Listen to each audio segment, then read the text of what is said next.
3 de la tarde, hora de la Divina Misericordia. Hija mía, que te adornen especialmente 3 virtudes: humildad, pureza de intención y amor. Procura vivir en el recogimiento para oír mi voz, que es tan bajita que sólo la pueden oír las almas recogidas. Oh sangre y agua, que brotaste como una fuente de misericordia para nosotros, en ti confío.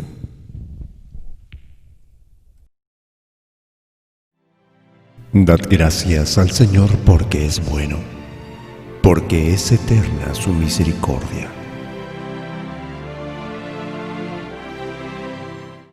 Amigos, muy buenas tardes. Bienvenidos a Jesús en ti confío. La bienvenida a nombre del Apostolado de la Divina Misericordia en nuestra ciudad. Un amigo y servidor vuestro quien les habla, Richard Medina. Este programa queremos dedicarlo a una persona especial para nosotros, con quien hemos compartido gratos momentos. Programa dedicado a Juan Rodríguez Grados, gran amigo nuestro. Él allí en casa está escuchando esta programación. Iniciamos rápidamente en este domingo de Pentecostés, venida del Espíritu Santo, a quien le pedimos que nos dé la fortaleza para seguir adelante y que les dé también a cada uno de nuestros oyentes la misma fuerza para salir y poder vencer cualquier dificultad y después, mañana más tarde, juntos nuevamente, estar orando ante el Señor, ahí ante el Santísimo, y poderle dar testimonio y decir: gracias, Dios mío. Oración al Espíritu Santo. Espíritu Santo, quédate en este lugar. Oh Espíritu Santo, amor del Padre y del Hijo, inspírame siempre lo que debo pensar, lo que debo decir, cómo debo decirlo, lo que debo callar, lo que debo escribir y cómo debo actuar, lo que debo hacer para procurar tu gloria y en bien de las almas y de mi propia santificación. Espíritu Santo, ilumina mi entendimiento y fortifica mi voluntad. Dame agudeza para entender, capacidad para retener, método y facultad para aprender, sutileza para interpretar, gracia y eficacia para hablar. Dame acierto para empezar, dirección al progresar y perfección en el acabar. Amén.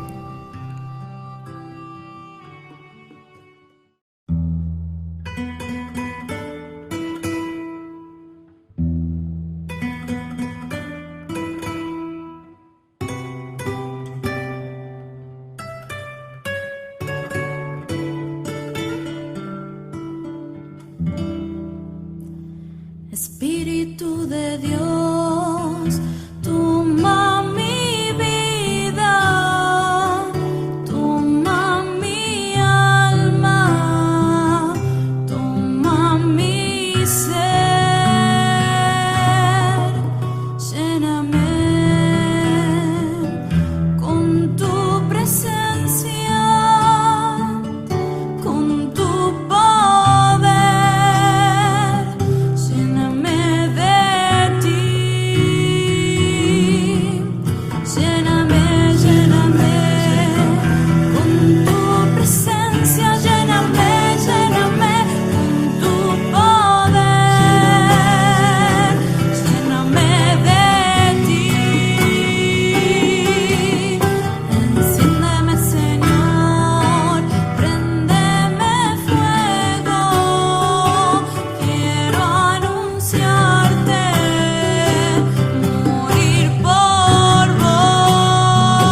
Continuamos, amigos, en Jesús en ti confío, en la segunda parte del tema que iniciáramos el domingo anterior.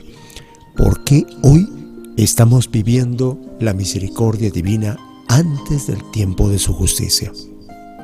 Vamos a dialogar o a expresar algunos pasajes de la similitud entre las apariciones en Fátima con lo que vio también María Faustina.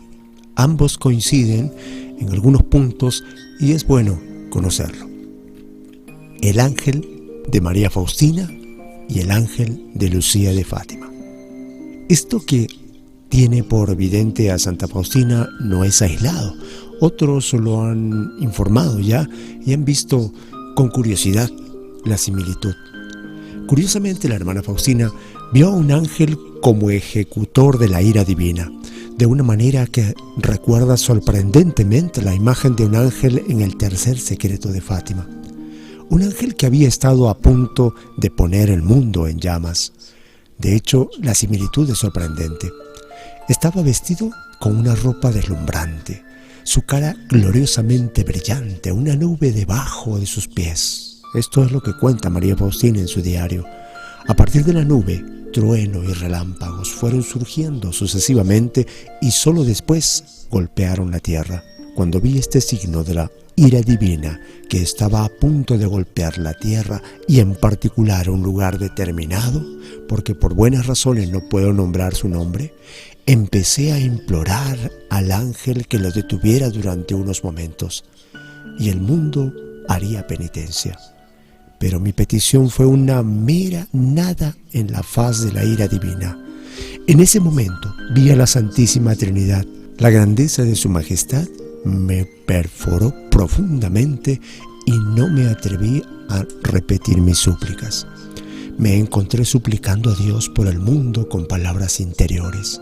Mientras oraba, dice María Faustina, de esta manera tan intensa, vi la impotencia del ángel.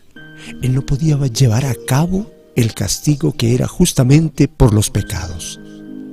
Comparemos esto con el tercer secreto de Fátima. Al lado izquierdo de Nuestra Señora, un poco más arriba, vimos a un ángel con una espada de fuego en la mano izquierda. Centellando emitía llamas que parecía iban a prender fuego al mundo, pero se apagaba al contacto con el esplendor de Nuestra Señora, que irradiaba de su mano derecha. Esto escribió la hermana Lucía de Jesús dos Santos.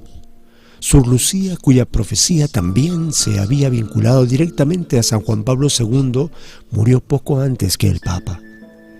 El hecho de que la hermana Faustina tuvo tal visión similar en la década de 1930, mucho antes que el tercer secreto fuera hecho público, pero años después de que el secreto fue dado a Lucía, es un elemento de no poca satisfacción. ¿Hay algo diferente ahora? La vida de Juan Pablo II y la muerte en asociación tanto Divina Misericordia y Fátima son una señal. ¿O tenemos un largo camino por recorrer aún? Fascinante será como una iglesia que frunce el ceño abiertamente con las profecías de los tiempos finales manejará sus predicciones. Sigamos en Jesús en ti confío, en Radio San Martín.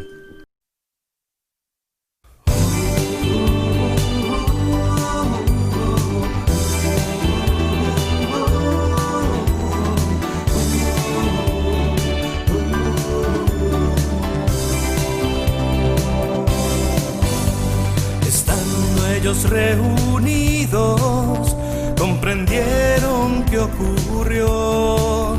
El Señor estaba vivo y su espíritu sopló. Corazones enardecidos respondiendo a la misión, fueron a anunciar al mundo que Jesús resucitó. Es Pentecostés, nuestra fiesta es. Tu espíritu nos hace iglesia, Cristo llegó. Pentecostés, es Pentecostés, nuestra fiesta es. Tu espíritu nos hace iglesia, Cristo llegó, Pentecostés.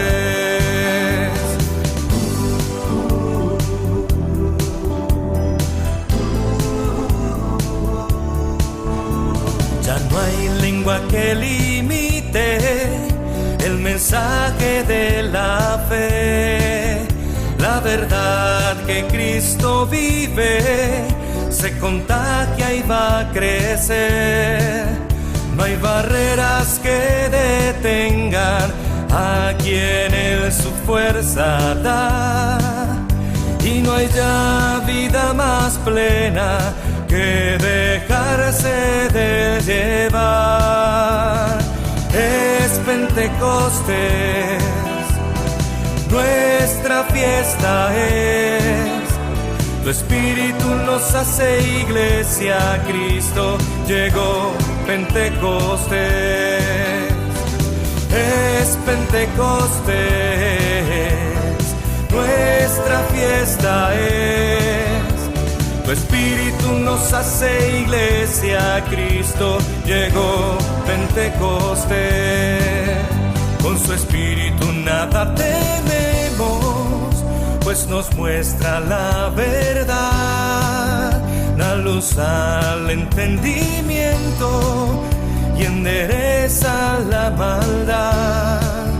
Con perdón nos reconcilia y hace todo con bondad. Es amor que Padre e Hijo nos dan para así reinar. Es Pentecostés, nuestra fiesta es.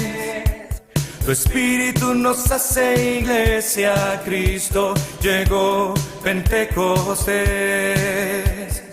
Es Pentecostés, nuestra fiesta es. Tu espíritu nos hace iglesia, Cristo llegó, Pentecostés.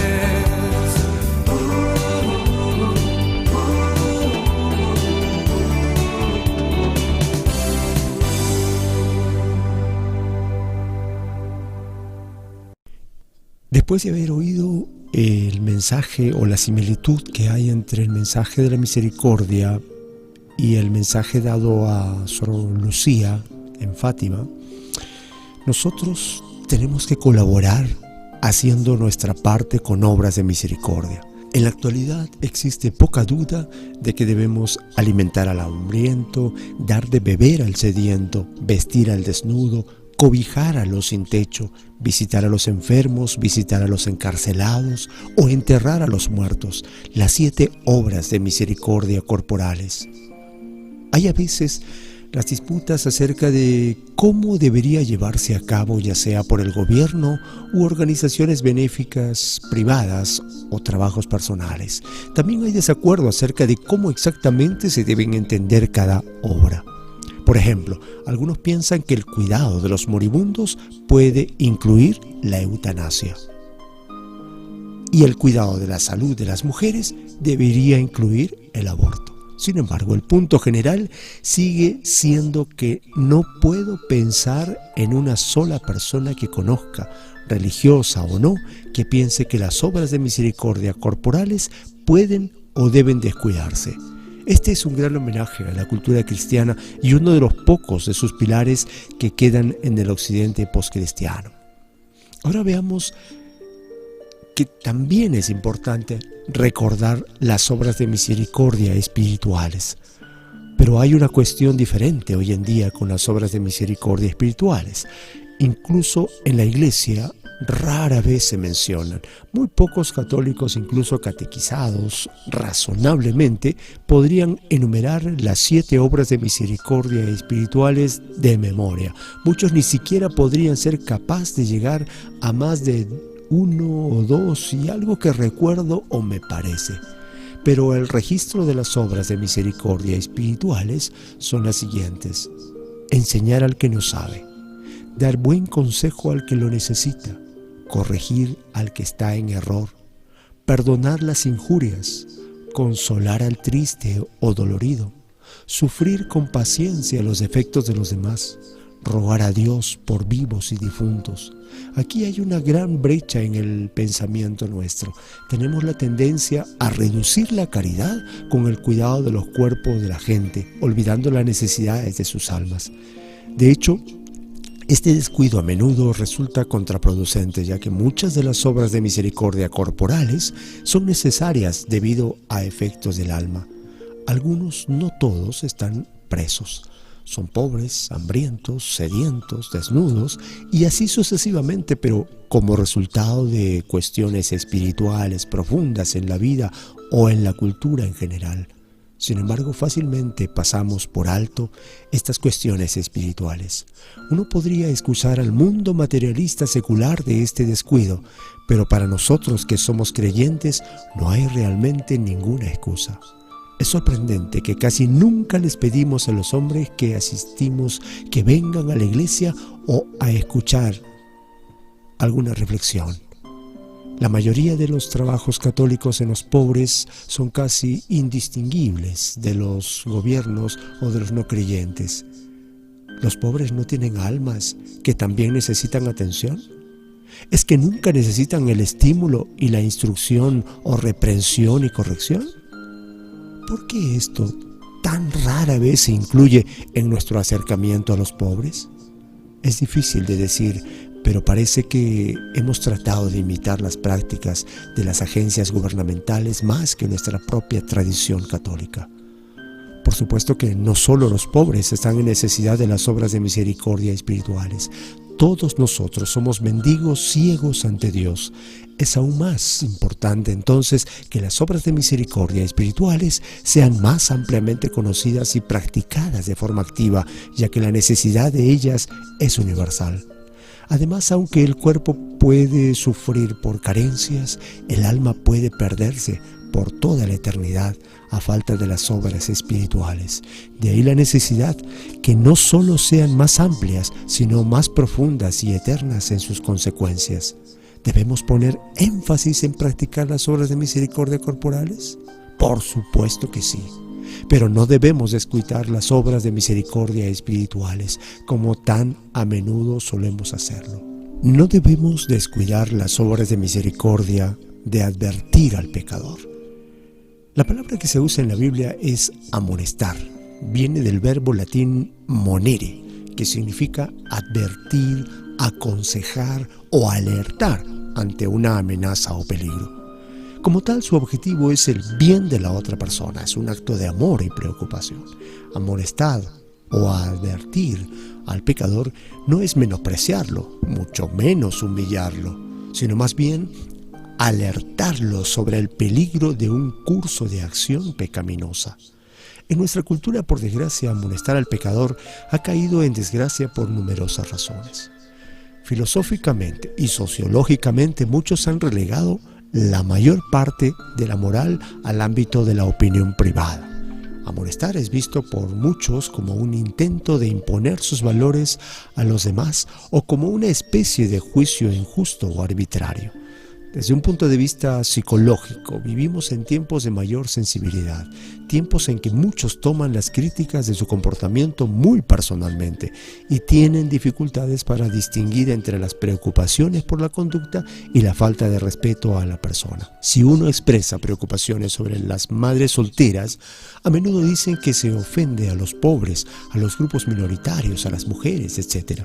No importa que muchos males sociales graves provengan de los niños que no viven en un hogar con ambos padre y madre. Hoy en día, cualquier crítica de este comportamiento, obviamente problemático, se toma muy personalmente por muchos.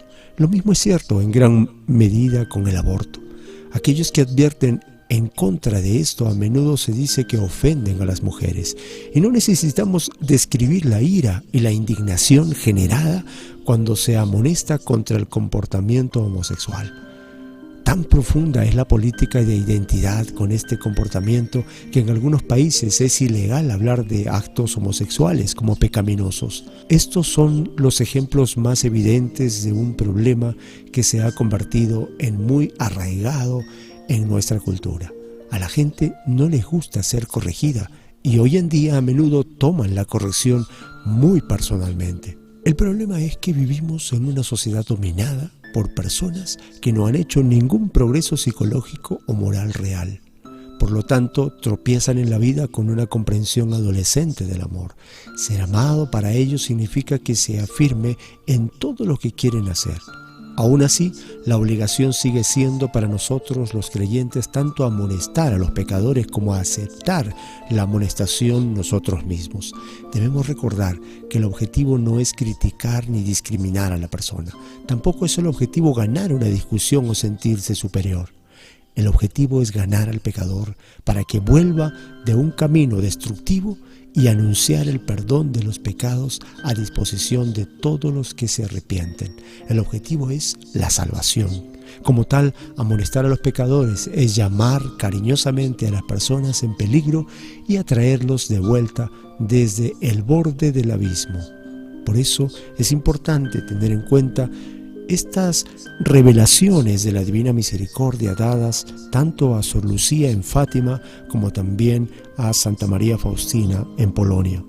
Ambas llegan a nuestras manos a través de las redes sociales para poder reflexionar, hacer parte de nosotros y sobre todo entender lo más importante. Es el tiempo de la misericordia, el tiempo previo a la justicia, el tiempo en el cual yo puedo reflexionar en cuanto a mis actos, qué es lo que debo hacer y cómo puedo lograr ser mejor cada día. Muchas veces hemos leído frases y compartimos frases a través del internet y dice, ¿qué mundo le vamos a dejar a nuestros hijos? ¿Qué acciones le vamos a dejar a nuestros hijos? ¿Podríamos pensar acaso no en lo siguiente y decir, en vez de pensar en lo anterior, mejor pienso en mí mismo, cómo voy cambiando yo para influenciar a los que alrededor mío viven o se contactan conmigo para que ellos también puedan ser mejores y dejar no solamente un mundo mejor, sino dejar personas, familias y a nuestros hijos mejores para un mundo posterior. Hasta aquí, amigos, hemos llegado en Jesús en ti confío. Hasta el próximo domingo en que estaremos nuevamente a las 3 de la tarde en Radio San Martín. Un amigo y servidor vuestro quien les habla les dice muchísimas gracias a nombre de Richard Medina y el Apostolado de la Divina Misericordia. Hasta el próximo domingo.